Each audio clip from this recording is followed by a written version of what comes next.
Good afternoon, ladies and gentlemen. A very warm welcome on this last session of today, on this really perfectly organized Global Space Exploration Conference, GLEX 2025. Similar, let's say, to most other speakers, I would like to really congratulate IAF, ISRO, and the Astronautical Society of India with the perfect organization. The last session of today is a GNF with the title India's Space Exploration Endeavour, International Perspectives and Opportunities. And this will really focus on the activities of ISRO itself, but also its collaboration efforts with the international partners. My name is Pieter van Beekhuizen, and I'm honored to be the chair of the IAF Client Committee, which committee interfaces with developing nations. And in this case, it was considered highly relevant, let's say, to do this together with ISRO, because the role of India during the last decades has really moved from a space developing nation to become one of the major space powers on the world. So India can be truly seen as an example for space exploration aspiring nations, and the experience of which was so nicely addressed by the Prime Minister Modi yesterday during his speech. I would just like to mention two quotes.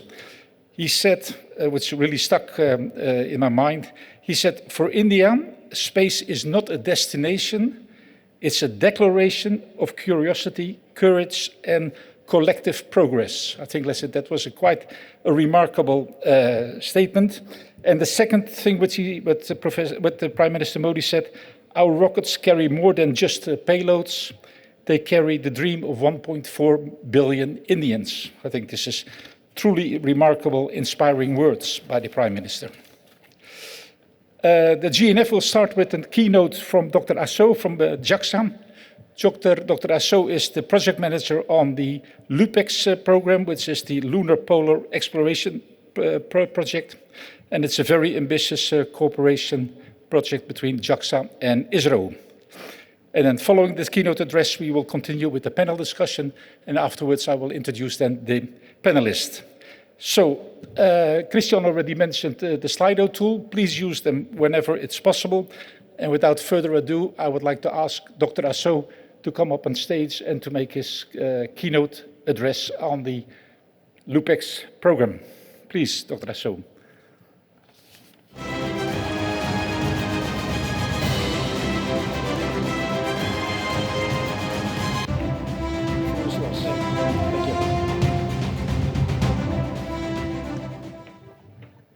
Okay, good afternoon, everybody. My name is Dai Asso, LUPEX project manager from JAXA. And today, I will give you tips for the Indian space endeavor.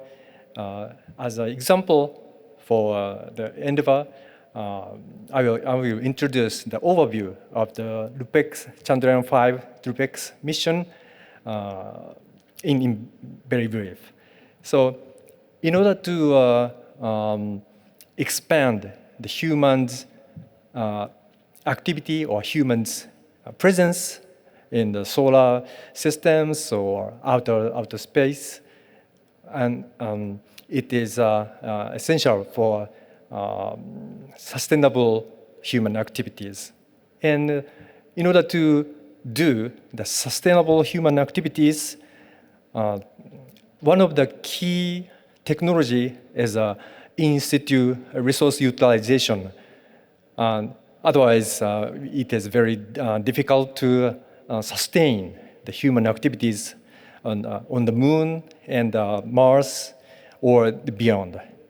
So, one of the potential resources of the moon is hydrogen. Hydrogen is one of the potential resources. But we don't know how much weight percent of the water, and the hydrogen is included in regolith, or how easy to use that hydrogen as an energy source. So, to obtain the ground truth data of the water ice, we have a LUPEX, a Chandrayaan-5 LUPEX mission. So the Chandrayaan-5 LUPEX objectives is to investigate or to obtain the data of the quality and the quantity of the waters. And the quality means regarding the form of the hydrogen or water ice. And quantity means how much weight percent of the water ice is included in the regolith. So in addition to that activities, I mean, to obtain the data, we have to demonstrate the technology for staying the night in the moon, on the moon, and also excavating the ground and some structure, make a structure of the building and on the moon. So to demonstrate the technology for the human activities on the moon is another point, a key technology of the sustainable human activities. So the Chandrayaan-5 LUPEX is the joint international collaborative mission between ISRO and JAXA. And JAXA is responsible for rover development, instruments, and procurement of the launch services. And ISRO is responsible for lander development and also providing the mission instruments. And also NASA and ESA will provide the mission instruments. So the LUPEX rover will travel about 1 kilometer or so, and to the target region is the South Pole region of the moon. And we will charge our batteries on the top of the hill, and then try to go down to the crater or some lower portion of the lunar surface, and then we observe the water ice from the surface or subsurface on the subsurface. So let me maybe I will explain how the LUPEX rover perform the observation of the water ice. So using the ground penetration radar, which is developed by ISRO, we perform the coarse observation. It is not a precise observation, but once we find the location which possibly include in the water ice subsurfaces, then we drill that point, and the sample acquisition portion is located at the tip of the drillers, and we put the regolith onto the sample dishes, and we heat the sample up to 500 Kelvin, and then the volatiles come from the regolith. So we use the two sensors and ISRO's sample analysis packages.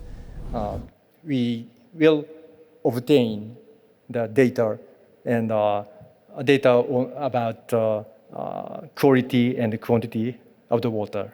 So that's the outline of the LUPEX mission. So that's all I have. Thank you.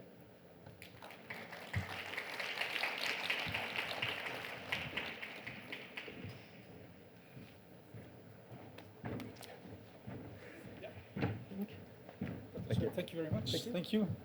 Thank you very much, Dr. Assoa, for this very interesting presentation on the LUPEX program. I understand it's going to be launched in 2028-29 approximately. So that's very interesting. What I forgot to mention, a special word of thanks, let's say, for the organization of this event. I would like to specifically mention Dr. Gorovin Sankar and Dr. Anil Kumar, who has really helped, let's say, this GNF being possible.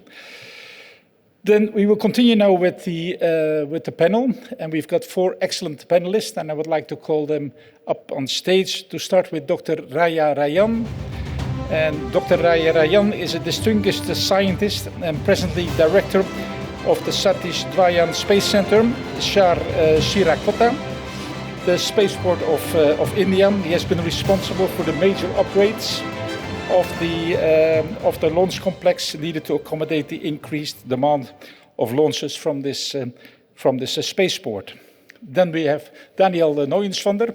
I think that Daniel makes his 3rd appearance today. So, yeah, Daniel has been the ESA director of Human Robotic Exploration Program. But before that, he was the director of ESA Space Transportation, and even before that, the head of the Swiss delegation to ESA. Jill Smith from the Canadian Space Agency. Jill is the Director of Exploration Planning, Coordination and Advanced Concepts. Before this position, she was the Counselor of Space Affairs at the Canadian Embassy in Washington. And then also for Michael Lopez Alegria, let's say the 3rd coming up on stage, Chief of the Axiom Astronaut Office with 6 missions to LEO, 10 EVAs, and in total nearly 68 hours of EVA. So this is really a lot of expertise. Yeah? Okay, thank you very much. Please.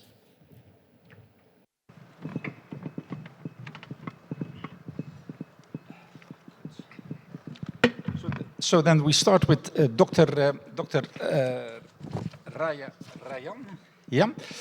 And so ISRO has developed over the last decades as one of the leading space powers.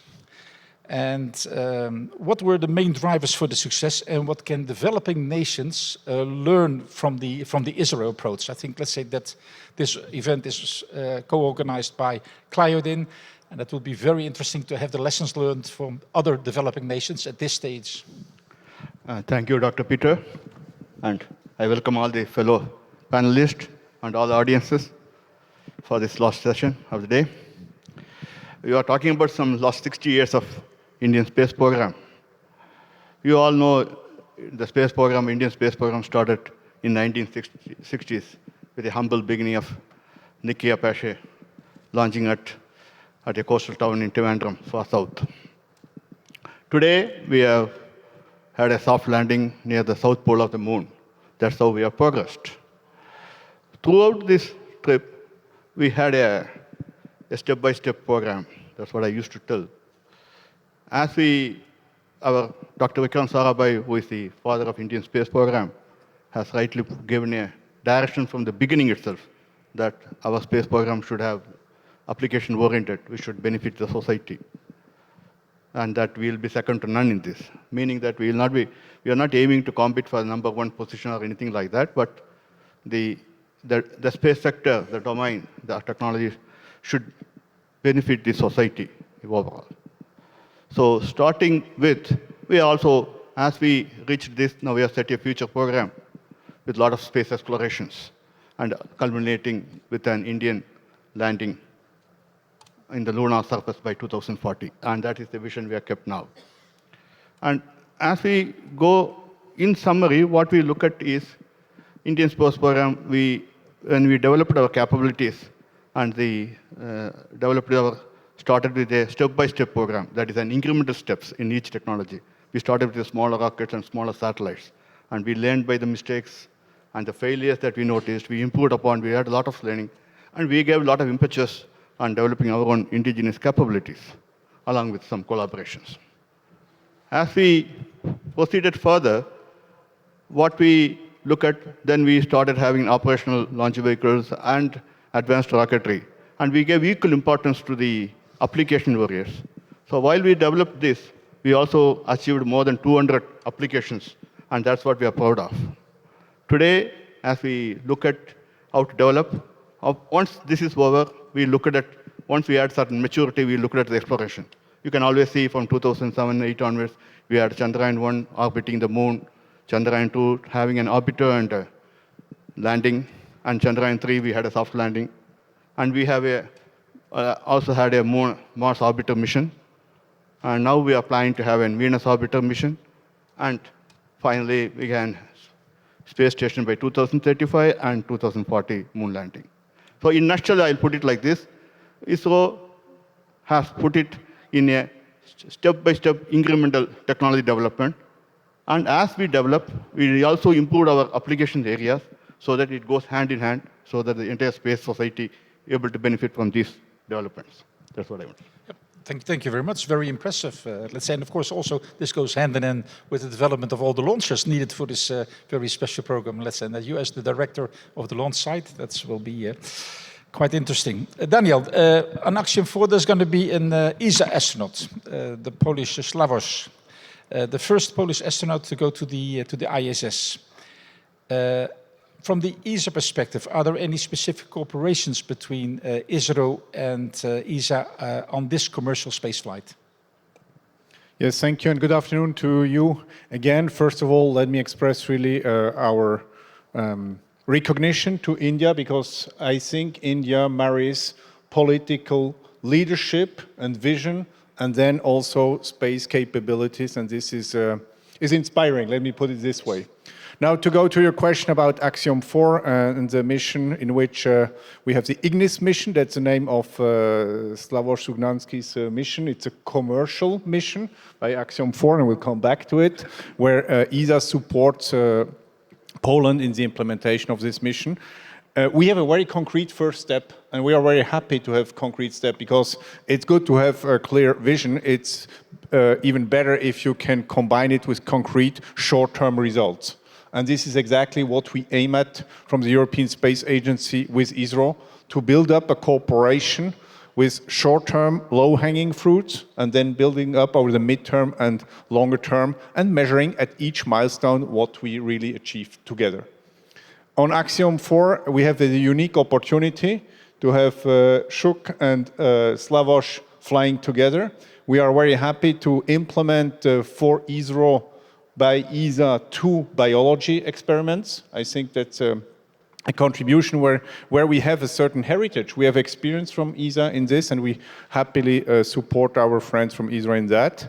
I'm also very happy that the astronauts will work on different payloads. In this sense, Shuk will also execute 5 experiments from ESA. When I say ESA, it's of course always together with Poland, but our payloads. And I think this shows also this required cooperation, independent from where the astronaut ultimately comes from. And this applies, of course, also to the other crew members. And with that, I think we will have concrete lessons learned, and I'm looking forward to to build a future cooperation on this concrete mission. And that's also why you signed yesterday an agreement, no, between ESA and ISRO. It's not only on this particular case, but I hope to have the possibility to come back on this. Yeah, okay. Didn't want to monopolize the topic here. Absolutely. But we have a cooperation perspective with a signed joint statement at the level of the ISRO chairman, Mr. Chandrayaan, and our ESA DG. And it is about human space flight, and it allows us exactly to build this bridge towards a long-term cooperation. Okay, thank you. Jill, Daniel had low-hanging fruit. Let's say, is there any low-hanging fruit with CSA? And what are your main exploration goals for CSA in the short and the medium term? Sure, and before I go there, I'd like to build on Daniel's word for India's space program. The lunar landing in 2023 in August, I vividly remember that event, and the level of transparency that India had with this very critical event has inspired. We talked a lot about how it inspired the youth in India. I would go further than that. It was really an inspiration globally. I think that is bold and exceptional leadership to have shared this with all the world. So thank you for that. In terms of CSA's goals in space exploration, so it's just to give some context, the Canadian Space Agency operates under the Ministry of Industry, Science, and Innovation. So everything that we do, whether in space exploration or Earth observation or any of our space programs, the goals are to advance science, to spur innovation, to create economic benefits, and also to bring benefits to the Canadian population. So in terms of, and right now we are focused on lunar exploration, among other things, but I'd just like to take a few minutes to talk about lunar exploration. So we have invested in technology demonstration and technology advancements to prepare our Canadian companies for this new endeavor. We had the LEAP program that supported the space industry and to help accelerate their development towards lunar exploration. We also helped them to make that link between the benefits that we need on Earth while we innovate towards space exploration. We are increasing our capabilities and expertise in robotics with the Canadarm3, and we're also investing in mobility with the lunar rovers that we are developing right now. The reason I'm talking about this as well in the context of perspective and opportunities, so we talked a lot about how to collaborate from a government to government level, but there are so many ways, tangible ways to collaborate globally, and industry to industry is part of that. So I understand, like from the last few days, that the private sector of India is under extreme transformation, which I believe is really a good opportunity, and try to seek how we can have our industries working together. We have a very solid network of trade commissioners around the world and established here also in India. So this is something I'd be interested to explore and think, what could we do more? So this is, I guess, an open question that I'm hoping to have some conversations for the rest of the week. Thank you. Very good. Michael, Axiom, this will be its fourth mission. Let's say you have been on the first and on the third one. What are the key scientific and research opportunities which you offer to your customers? And how will you expand these once the Axiom constellation is fully deployed, the Axiom station? How would you? First of all, good afternoon. Is this working? Hello? Nice to see everybody again. And a pleasure to be up here with the esteemed, my co-panelists. I would answer your question, first of all, starting with our cooperation with India, ISRO, and AX4. Of course, the majority of what we do on a private astronaut mission is very similar to what a NASA or ESA, CSA, or JAXA mission would look like, which is scientific research and a bit of outreach back to the native countries. In India's case, ISRO and the Indian research organizations have proposed several experiments. As Daniel mentioned, some of them are being conducted jointly with other astronauts on the crew, which is something that we've done on all the private astronaut missions so far. But I'd like to point out a couple in particular that are Indian. One is called Sprouts. It's about studying how salad seeds can sprout and then be grown in microgravity. Of course, I think the application is quite obvious. If we're ever going to leave low Earth orbit and go back to the moon, and certainly onto Mars someday, it's unsustainable to bring that giant logistics train with you. So the more that we can bring with us or grow with us, the better off we'll be. And then sort of in a similar vein, the second investigation is called Muscle. And it's about muscle dysfunction in orbit. So we've known for a long time that bone and muscle deteriorate in microgravity fairly quickly. It's very important to mitigate that. We have a very strong and successful countermeasure, which is exercise.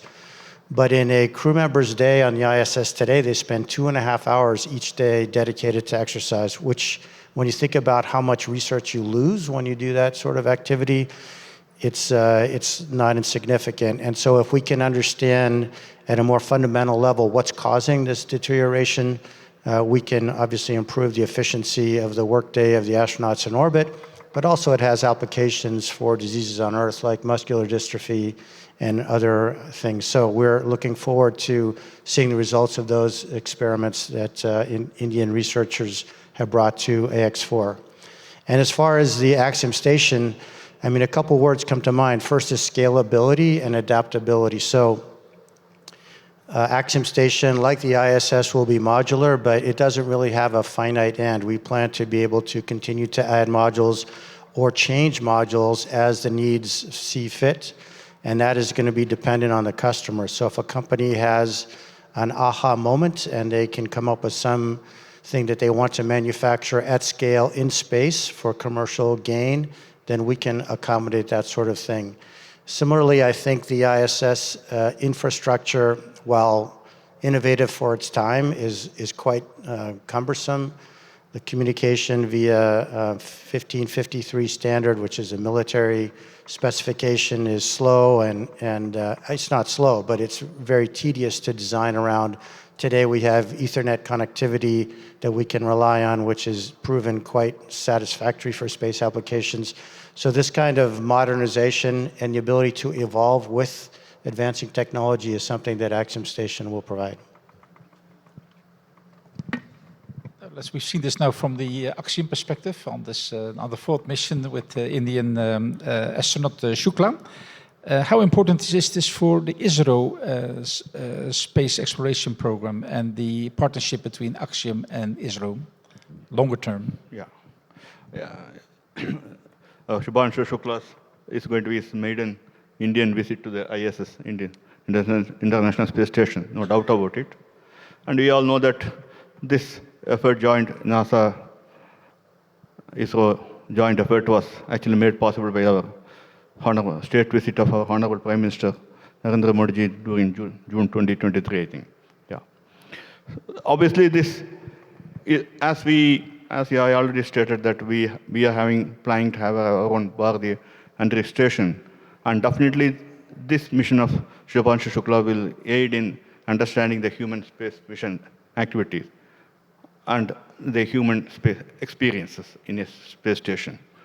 As we look at it, we are also looking at some of the experiments, especially India's priorities on the microgravity experiments and research, microgravity research, to be frank.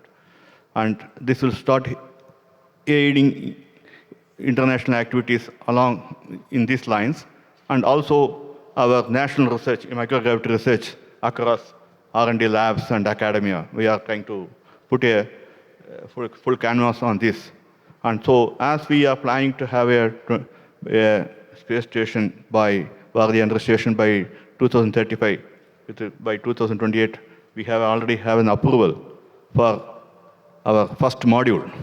So continuous missions will try to help this, and this mission will definitely help us in understanding the human space flight and other associated activities. And as we do, we aim to become a contributing partner by further envisaging our space station for all benefits under microgravity experiments and other research activities, and interested parties along the international cooperation definitely is made possible so that we can effectively make use of this. So this will go in a long way in helping those missions. Thank you. Okay, let's say when I saw, let's say the landing of Chandrayaan 3, let's say on the moon, there was an enormous enthusiasm, let's say that in the complete Indian society. I guess that with this launch of Axiom 4 with the astronauts, let's say there's going to be an enormous opportunity, let's say, to boost the positive feelings, let's say, of the Indian community, society. Sure. Yeah. Actually, this, as I told you, this is. We take it as an incremental steps in all. So this is also one small step before going for a full-fledged space station to understand and experience in place. Yeah. Okay, let's say there for ESA there's a big step ahead, Daniel, with the ministerial conference in in November this year, and you said earlier, let's say that you promote the idea of decreasing dependencies. How will this be reflected in the CM25 proposal, and how will this affect cooperation? Let me start by the most important point, which is less dependencies, but to better cooperate. Because exploration, again, is about cooperation.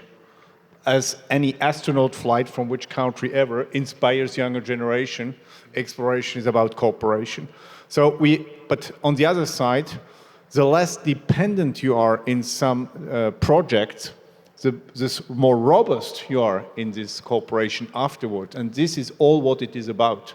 To give you a concrete example, by having our own cargo transportation capability, we had, by the way, in the past, the automated transfer vehicle, which allowed to dock to the International Space Station, but then not to re-enter. Now we want to go the next step with a LEO cargo return service to come back on Earth.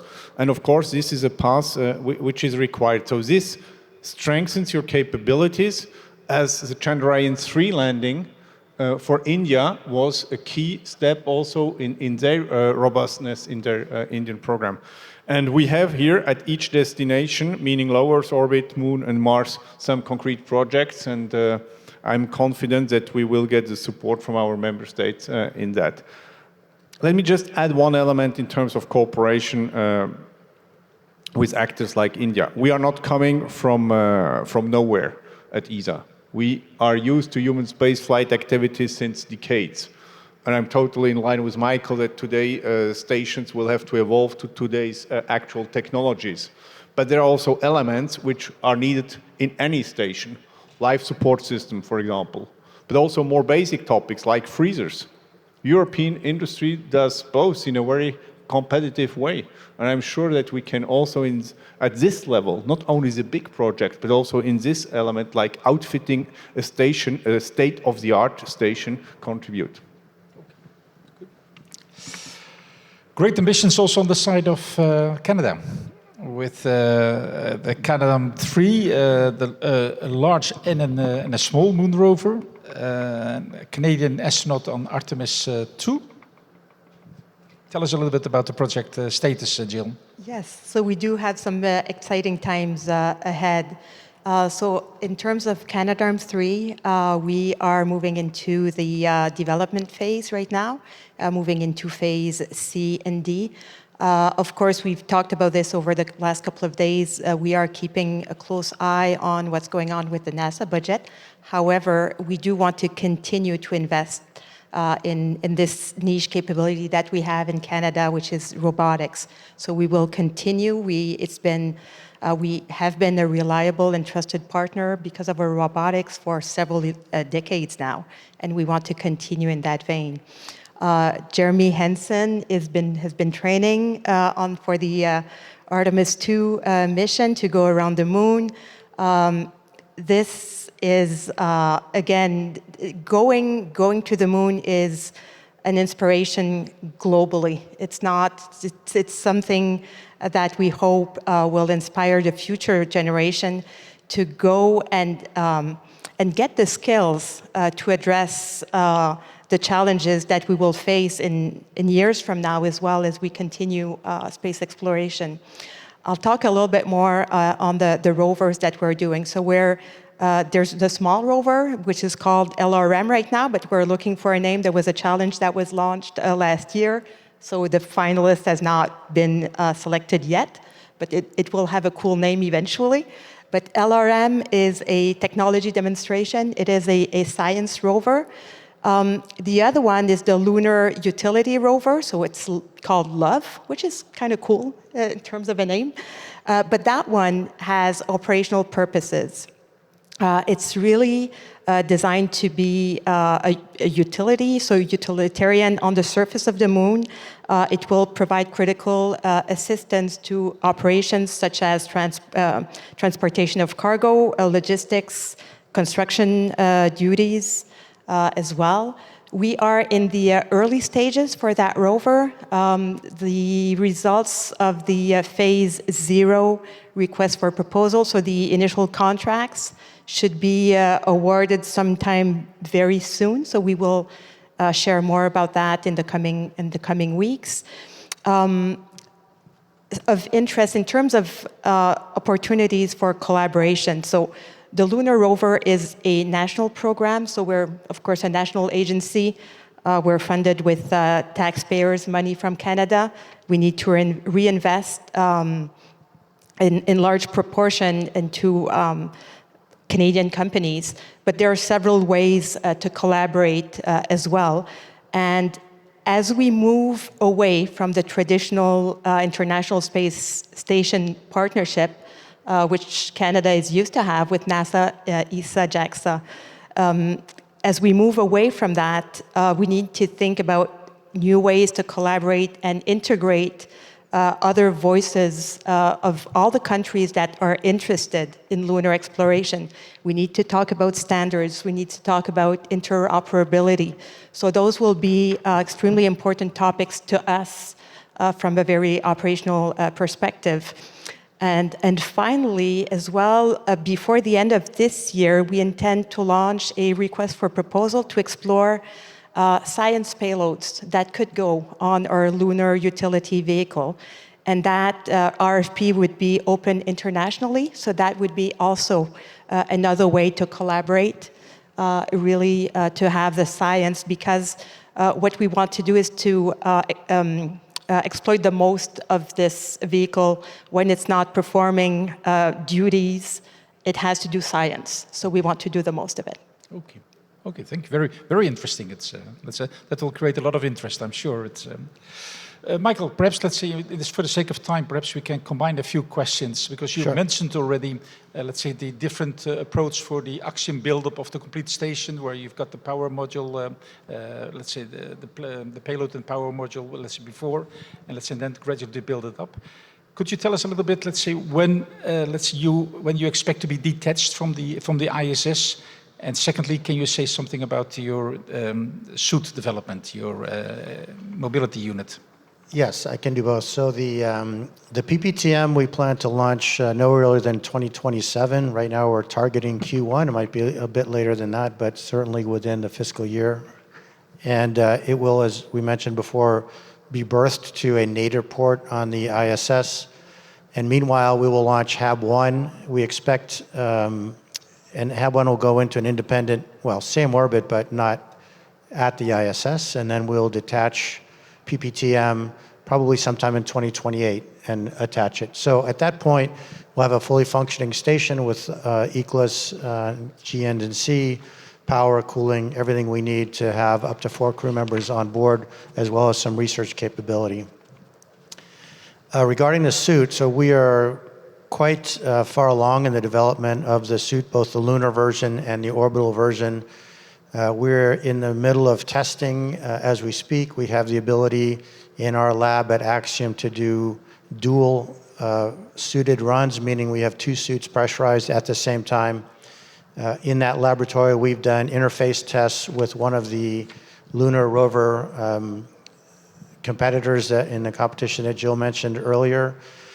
We've also had it at the NASA facility in what they call Argos and Pogo. These are 2 sort of artificial gravity simulating devices. And this month, we plan to put it in the Neutral Buoyancy Lab, which is a great big swimming pool that NASA uses to train astronauts for extravehicular activity, to begin its testing first in a single suit and then with a dual suit. This suit has a lot of capabilities, improvements over other suits. The mobility is amazing. I've actually seen somebody do the splits in a pressurized suit, which is mind-blowing. I've been in the suit myself. It could actually reach down and pick up a piece of paper off of the floor, which is unheard of. I obviously don't have any experience in the Apollo suit, but certainly the EMU, the suit that's being used on orbit today on the ISS, that would be unthinkable. And there are also some other advantages, as I mentioned in the previous talk. There's a lot of maintainability improvements that will allow the crews on orbit on the ISS, for example, to maintain the suit without having to bring it back home to be refurbished, et cetera. So a lot of different advances in technology that make the suit a pretty significant leap over what we have today. And obviously, the lunar suit is not one that we've had in a very long time. So it'll be interesting to see Artemis astronauts, hopefully on Artemis 3, but whenever it happens, we'll be ready. Jill, let's say Canada is a very large country. Let's say with remote and harsh areas, and let's say one of the things where Canada is very strong is in mining. Let's say, and can you extrapolate the experience of terrestrial mining to mining and on the moon? Let's say, what are you doing at the moment on this field? Do you combine these two?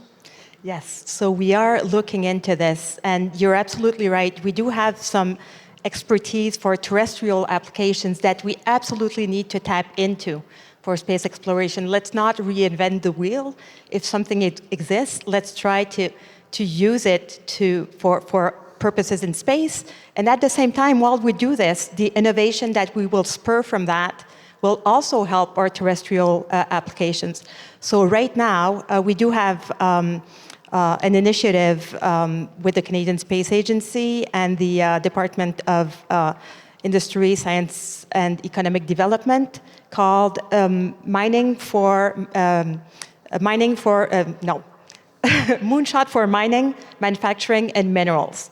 So what we're doing, this is a contribution program, and we need to tap into not our usual suspects, which are the space companies, but the mining companies. And what we did is that we provided contribution to make sure that a mining company would team up with a space company and work together to address a challenge that they might have or that they would identify. So we don't have the full result of that yet. It's been ongoing for the last year, but this is something we want to do more and more. We'd love to see other companies identify themselves as space companies because they can contribute to the challenges that we have. And maybe they don't see it right now, but we'd love them to see them. Yeah. Okay. Thank you. Very, very interesting to see this.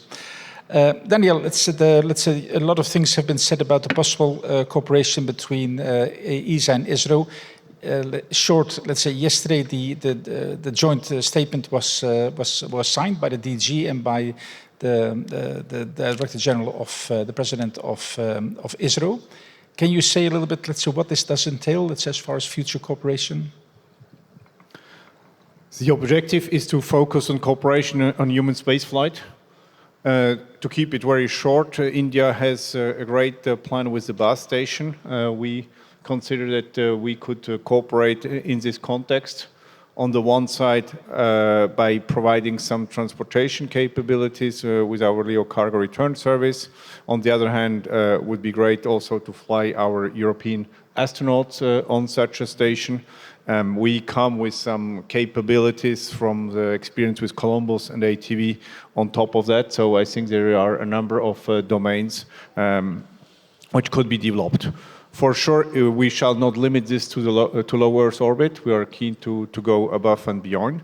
So as we also cooperate, for example, with Japan on robotic missions on the Moon and Mars, of course, we are a strong partner with the US on ISS today, on Artemis tomorrow, and of course also on the robotic exploration on Mars. And last but not least, we want to go above and beyond Mars.